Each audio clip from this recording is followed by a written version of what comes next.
कर हे मी माझं भाग्य समजतो. चल मला तर मान्य आहे. उद्या नीरवला आणि त्याच्या आईला त्याच्या तुझ्या घरी मुलगी पाहायला येतो. उद्याचा कार्यक्रम राम राम.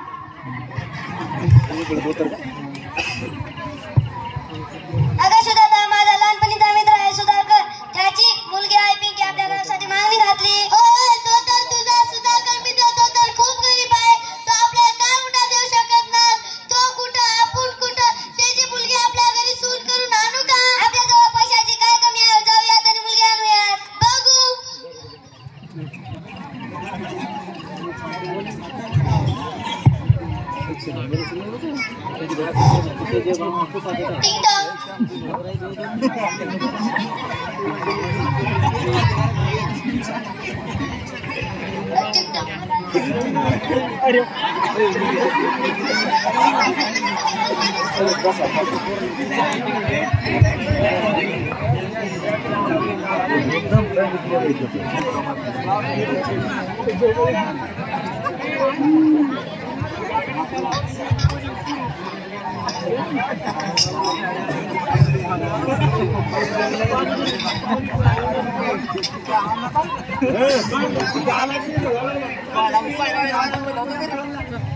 तुझं नाव काय आहे? पिंकी सुधाकरराव मोरे. किती शिकलेली आहे? 12वी पास. स्वयंपाक येतो का? येतो. पण भाऊजी देणं घेण्याचं कसं? काय देणं घेण्याचं? मला 10 लाख हुंडा, 10 तोळी सोनं आणि एक माझ्या रावला गाडी पाहिजे. वहिनी आम्ही तर खूप गरीब. आमची पिंकी आणि थोडीफार रीत करू शकता. नाही नाही आमच्या मुलीला पत्रात घ्या. नाही नाही असं जमणार नाही. नका सुधाता इकडे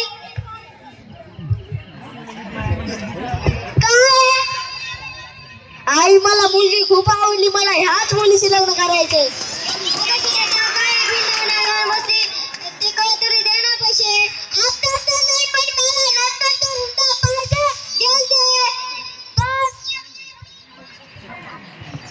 भाऊजी मला आता तर हुंडा नाही पण नंतर तर मला हुंडा पाहिजे. होय वहिनी आम्ही कष्ट करून तुम्हाला तुमचा हुंडा देऊ. चला तर लग्न ठरलं. तुझ्या आई बापने काय हुंडा पण आणून दिला नाही. आमच्या पदार्थ एक काम धरत नाही. चहा पाण्यासाठी चहा बनवून आण.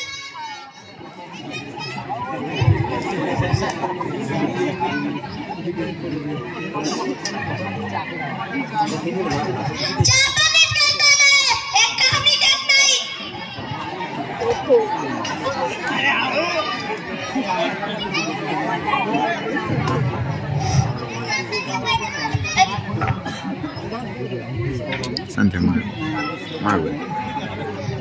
पिंकीचं लग्न किती दिवस झाले. चला आपण पिंकीला भेटायला जाऊ. हो चला.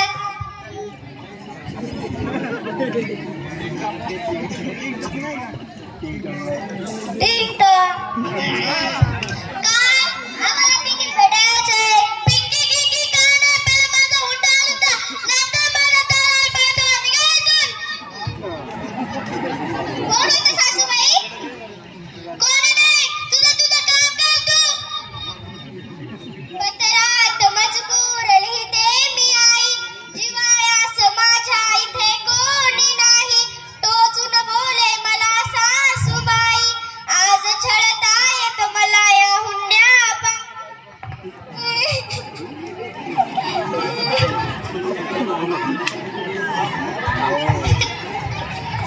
आपल्या पिंकीला तिकडे लय मारायले तर आपण काहीतरी मार्ग काढून त्यांचा हुंडा देऊन टाकू. आपली शेती कुंडा